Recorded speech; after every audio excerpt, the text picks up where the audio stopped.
नमस्कार and welcome to study glows my dear friends. मैं हूं Prashant Mavani. I hope you all are doing good my dear friends.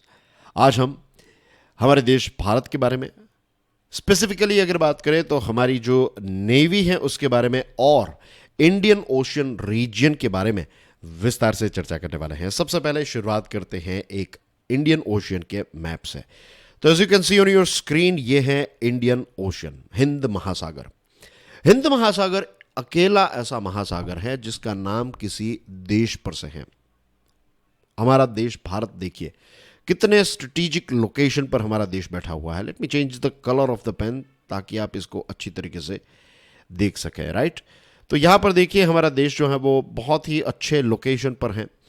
यहाँ से सारी चीज़ें जो हैं वो एक्सेसिबल हैं। अगर आपको अफ्रीकन कॉन्टिनेंट में कहीं पर जाना हो, ऑस्ट्रेलिया भी एक कॉन्टिनेंट है। राइट, यहाँ के अगर आसियान या फिर साउथ ईस्ट एशियन नेशन तक पहुँचना हो, everything is accessible. Right, of course ये वेस्ट एशिया भी और बाकी के वेस्ट एशिया के इंपॉर्टेंट रीजन्स भी। ठीक है, सो भारत का लोकेशन यहाँ पर काफ़ी अच्छा है।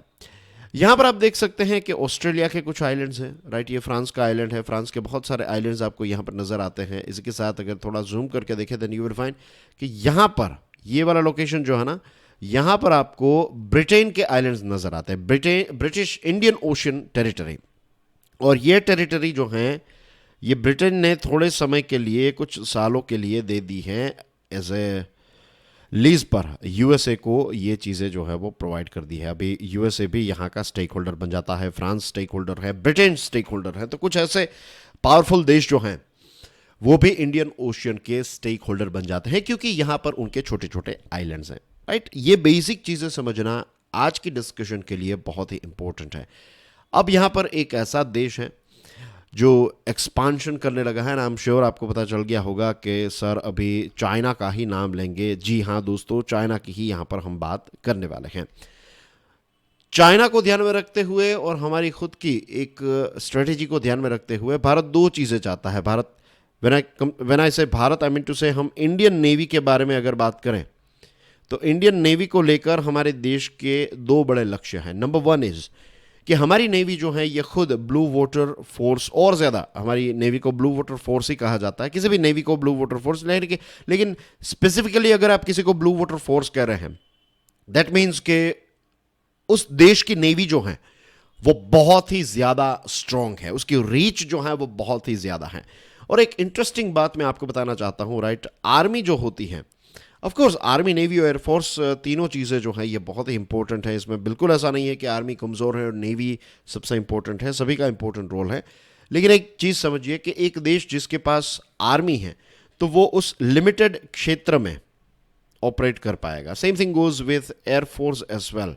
राइट, वो लिमिटेड क्षेत्र में ऑपरेट कर पाएगा। लेकिन नेवी एक ऐसी चीज़ है जो आपको अलग अलग कॉन्टिनेंट्स पर ले जाएगी। राइट, और उसमें भी अगर आपके एयरक्राफ्ट कैरियर हैं तो एयरक्राफ्ट कैरियर पर आप अपने जो फाइटर जेट्स हैं वो भी लैंड कर सकते हैं और आपके पास ताकत जो है वो डबल हो जाएगी, नेवल के साथ साथ एयरफोर्स की ताकत। और फिर उसमें और आप चीज़ें ऐड कर दीजिए। आपका एयरक्राफ्ट कैरियर जो होता है तो उसके आसपास सबमरीन्स भी चलती रहती हैं, तो एक पूरा रीजन जो है वो कवर हो जाता है। राइट, अगर मैप के पॉइंट ऑफ व्यू से मैं अगर बात करूँ तो लेट्स से कि लेट्स से थोड़ा जूम करके ये वाला मैप देख लेते हैं। राइट, तो यहाँ पर देखिए अगर आपने यहाँ पर कोई एयरक्राफ्ट कैरियर रखा है, राइट, यहाँ पर ये जो पॉइंट मैं बना रहा हूँ यहाँ पर एयरक्राफ्ट कैरियर है, तो समझ लीजिए कि ये पूरा रीजन जो है ना वो कवर हो रहा है। इट्स नॉट कि वहाँ पर ही उसके आसपास का एक बहुत बड़ा क्षेत्र जो है वो कवर हो जाता है जब।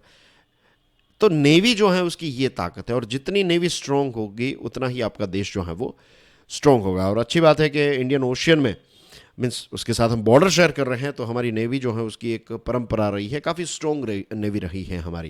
Right, so this is target number one, build a strong या फिर बिल्ड ए मोर स्ट्रोंगर, अभी जो स्ट्रॉन्ग है उससे भी स्ट्रॉन्गर ब्लू वाटर फोर्स, यानी कि नेवी को और ताकतवर बनाना। दूसरी चीज़ है इंडियन ओशियन रीजन में आईओआर में चाइना जो है इसका एक्सपांशन काफ़ी ज़्यादा बढ़ रहा है, तो इस पर भी नज़र रखना और चाइना को मैच करे उतनी ताकत जो है वो भारत की भी होनी चाहिए। और ये सारी चीज़ों को ध्यान में रखते हुए भारत ने अभी 2 लाख करोड़ रुपए के ऑर्डर्स दिए हैं। इसमें 68 वॉर शिप्स को हम खरीदने वाले हैं, हमारी इंडियन नेवी जो है वो खरीदने वाली है।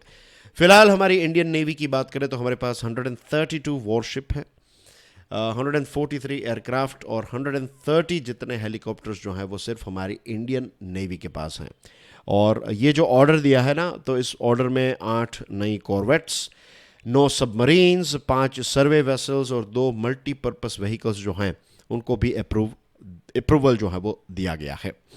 हमारे देश में सबसे बड़ा जो मीन्स नेवी की बात करें, मैं देश की बात यहाँ पर जब भी करूँ तो प्लीज़ कंसिडर मैं नेवी की बात कर रहा हूँ, राइट। हम हमारे दूसरे मीन्स देश के दूसरे क्षेत्रों के बारे में बात नहीं कर रहे हैं, हम स्पेसिफिकली नेवी के बारे में बात कर रहे हैं, इज़न्ट इट। आज सबसे बड़ा जो इश्यू हमारी नेवी फेस करती है वो ये है कि हमारे यहाँ पर कंस्ट्रक्शन जो है वो काफ़ी ज़्यादा स्लो है, और दूसरी चीज़ हमारा बजट जो है वो भी काफ़ी लिमिटेड है। ये दो बड़े आप समझ लीजिए हर्डल्स हैं। अगर आपको पूछा जाए कि दो बड़े हर्डल्स क्या है, क्यों हमारी नेवी जो है वो एक्सपांड नहीं कर पा रही है, तो इसके दो रीज़न है। Number one is construction is very very slow, and number two is we have a very very limited budget.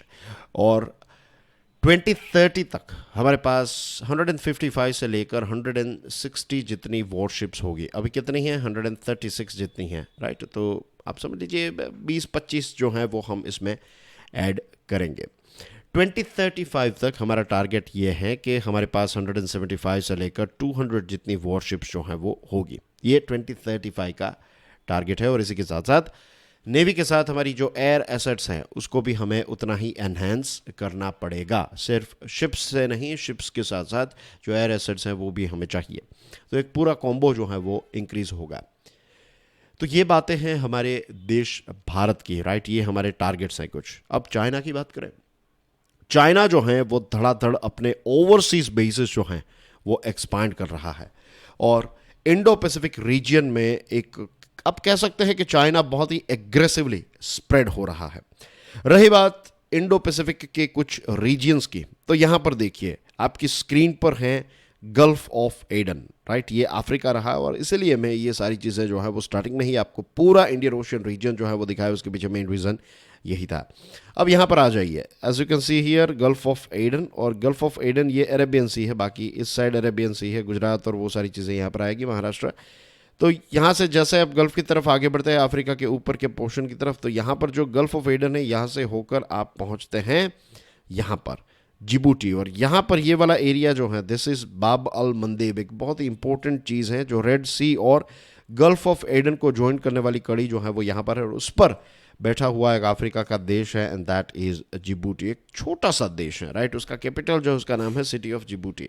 अब ऊपर देखिए, जिबूटी जो है ये सुपर पावर का प्लेग्राउंड बन चुका है। यहाँ पर यूएसए, फ्रांस, चाइना का पहला ओवरसीज मिलिट्री बेस अगर कोई है तो दैट इज़ जिबूटी। फिर जापान, इटली, ये सारे देश जो हैं इनके यहाँ पर क्या है, बेसेस हैं, as you can see, right. तो ये रहा फ्रांस का बेस, ये रहा जापान का base, Italy, US, right. France के 2 बेसेस हैं यहाँ पर, और अब यहाँ पर चाइना का बेस जो है वो भी ऐड हो चुका है। So this is one portion. दूसरा जो पोर्शन है ऑफकोर्स चाइना का बहुत ही परम मित्र कह सकते हैं, all round friend, right, partner in crime भी मैं कह सकता हूँ, तो पाकिस्तान है। ग्वादर और कराची, ये 2 पोर्ट्स जो हैं वो यहाँ पर डेवलप किए गए हैं, और यहाँ पर इन दोनों पोर्ट्स का इस्तेमाल जो है वो भी मिलिट्री के लिए, नेवल ताकतें जो हैं उसको बढ़ाने के लिए चाइना ने इनका इस्तेमाल किया, ट्रेड के साथ साथ नेवल। तो ये ड्यूअल पर्पस पोर्ट्स हैं।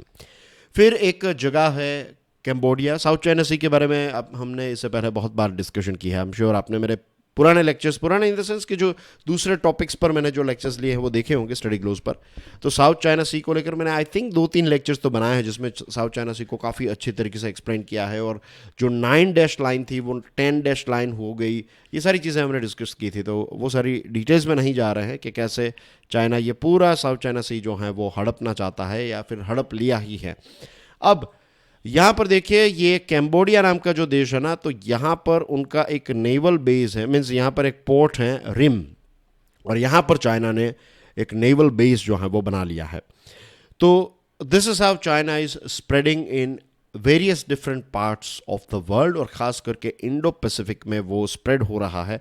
और साउथ चाइना सी जो है वो एक ऐसी जगह है, एज यू कैन सी, कि ये रहा इंडियन ओशन, और ये रहा ये वाला पानी जो है ना, दिस इज फिलीपाइन सी, लेकिन ये पैसिफिक ओशन है। तो जो सबसे बिजीएस्ट रूट है वो स्ट्रेट ऑफ मलाका से होकर फिर साउथ चाइना सी से होकर पैसिफिक ओशियन को कनेक्ट करने वाला एक पैसिफिक और इंडियन ओशन यानी कि इंडो पैसिफिक रीजन जो है उसका एक बहुत ही इंपॉर्टेंट सी अगर कोई है, उसको जोड़ने वाला लिंकिंग सी है, तो दैट इज़ साउथ चाइना सी। और इस पर अब चाइना जो है वो अपना पूरा कंट्रोल जो है वो लगभग कर चुका है।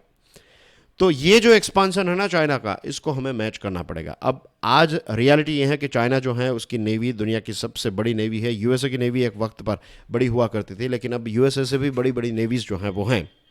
लेकिन सबसे ताकतवर अगर मैं कहूँ तो ऑफ कोर्स यूएसए की नेवी ही होगी सबसे ताकतवर। लेकिन क्वांटिटी वाइज अगर आप देखें तो यू विल फाइंड कि चाइना के पास फिलहाल 355 शिप्स हैं। हमारे पास कितने हैं? 136, राइट। 2035 तक हम कहाँ तक पहुँचने का टारगेट है? 200 तक। और यहाँ पर देखिए उनके पास कितने हैं? 355 शिप्स। और आने वाले 5 से 6 सालों के अंदर चाइना जो है ये 355 में और 200 ऐड करके 555 शिप्स तक पहुँचना चाहता है। इसी के साथ साथ अपने एयरक्राफ्ट कैरियर्स जो चाइना बना रहा है, राइट, उनके पास उतना अनुभव नहीं है। एयरक्राफ्ट कैरियर जो है उसको लेकर सबसे अच्छा अनुभव अगर किसी देश के पास है तो गिने चुने देश हैं, जैसे कि रशिया है, यूके, फ्रांस, यूएसए और हमारे देश भारत का भी नाम आता है। हर एक देश के पास एयरक्राफ्ट कैरियर नहीं होता है, तो भारत के पास एयरक्राफ्ट कैरियर हैं और एक लंबे समय से हम इसका इस्तेमाल भी करते आए हैं। तो भले ही चाइना जो है उसके पास अभी एयरक्राफ्ट कैरियर जो है मीन्स अभी वो बना रहे हैं, आने वाले समय में वो इंडियन ओशन रीजन में अपने खुद के बनाए एयरक्राफ्ट कैरियर जो है वो लॉन्च करेंगे। तो भले ही अभी वो हमारे पीछे हो, but as you can see कि उनकी जो speed mean in terms of aircraft carrier only वो थोड़े हमसे अनुभव कम है उनके पास, लेकिन जिस स्पीड से वो आगे बढ़ रहे हैं that is bit shocking, isn't it. India ने 9 प्रोजेक्ट्स जो हैं उनको अप्रूव किया है। अभी 45,000 करोड़ के प्रोजेक्ट्स हैं।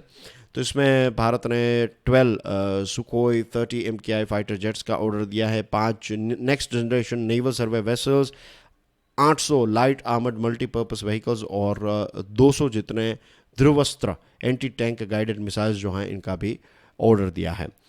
इंडियन नेवी जो है ये 3rd एयरक्राफ्ट कैरियर के ऑर्डर को मीन्स अभी वेटिंग मोड में है, राइट। अभी वेटिंग मीन्स अप्रूवल जो है, नोड जो है, फाइनल यस जो है वो सरकार की तरफ से नहीं मिला है, तो अभी इंडियन नेवी इसकी वेट कर रही है।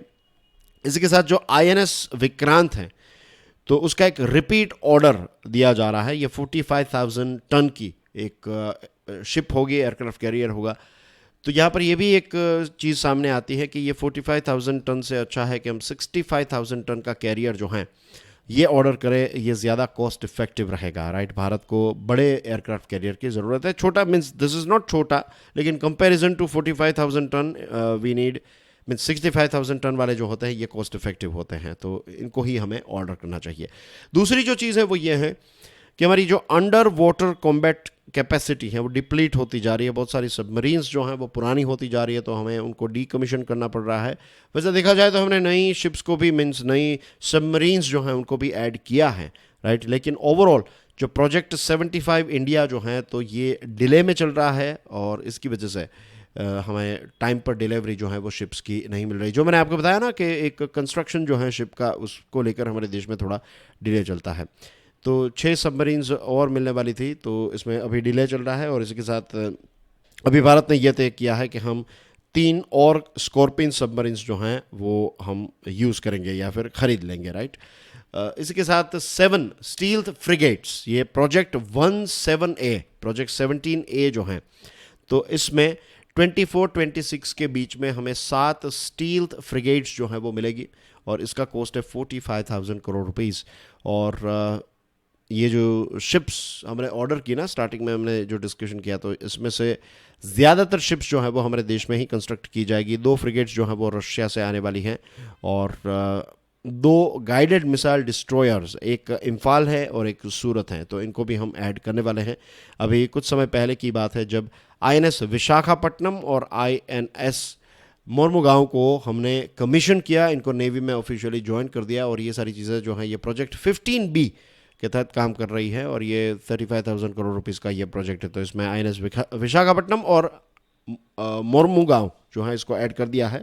इम्फाल और INS सूरत जो है दे आर वेटिंग पीरियड में है, मीन्स अभी कुछ समय के बाद इनको ऐड किया जाएगा। अभी इनका इनका ट्रायल एंड टेस्टिंग और ये सारी चीज़ें, कंस्ट्रक्शन का और ये सारा काम जो है वो अभी चल रहा है, it's work in progress mode में है। हिंदुस्तान शिपयार्ड जो हैं उनको भी कॉन्ट्रैक्ट दिया गया है 5 फ्लीट सपोर्ट शिप्स का, और इसकी डिलीवरीज जो है वो 4 साल में स्टार्ट होगी। 19,000 करोड़ रुपीज़ का ये प्रोजेक्ट है। कोचिन शिपयार्ड जो है इनको 6 मिसाइल वेसल्स का ऑर्डर दिया गया है। ये 9,805 करोड़ का प्रोजेक्ट है और डिलीवरीज जो हैं ये मार्च 2027 से स्टार्ट होगी।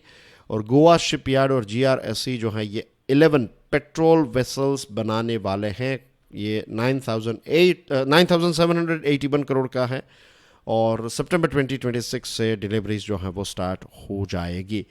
तो दोस्तों आज की डिस्कशन में ऑफकोर्स आपको इंडियन नेवी के बारे में पता चला और इसी के साथ इंडियन नेवी के कौन कौन से प्रोजेक्ट्स है उसका एक ओवरव्यू मिला है, और इसी के साथ कंपैरिजन भी हमने किया है चाइना के साथ कि अभी हम चाइना से बहुत ही पीछे, अनुभव है हमारे पास अच्छा, लेकिन in terms of machinery, in terms of machines हम बहुत ही पीछे हैं। तो we need to speed up, right, this is the only way out, क्योंकि चाइना बहुत ही एग्रेसिवली स्प्रेड हो रहा है, as you have already seen. जाने से पहले dear friends, let me remind all of you के स्टडी ग्लोज ने लॉन्च कर दिया है आंसर राइटिंग का कोर्स। आंसर राइटिंग जो है दोस्तों, इट इज़ ए स्किल, और ये एक ऐसी स्किल है जिसको आप डेवलप कर सकते हैं, और इस स्किल के बिना मेंस एग्जामिनेशन में आप परफॉर्म ही नहीं कर पाएंगे। जस्ट इमेजिन, आपके पास नॉलेज बहुत अच्छी है, लेकिन अगर आप उसको लिख नहीं पाते, एक्सप्रेस नहीं कर पाते, वो तो नॉलेज आपको काम आएगी, राइट, पर्सनल जीवन में काम आएगी, लेकिन अगर आपको कोई एग्जामिनेशन क्रैक करनी है तो उसके लिए आपको स्किल्स जो चाहिए वो डेवलप करनी पड़ेगी। और मेंस एग्जामिनेशन को क्रैक करने के लिए और अच्छे मार्क्स के लिए आंसर राइटिंग आपका टॉप नॉच होना चाहिए, और ये कोर्स जो है वो आपको यही चीज़ सिखाएगा। बहुत अच्छा डिस्काउंट भी चल रहा है, make the most out of it, and that's everything from my side. Thank you very much for your love and support. Video पसंद आया तो hit the like button, and I will see you soon with some more interesting topics. Till then, enjoy your studies. God bless you all, my dear friends. Jai Hind.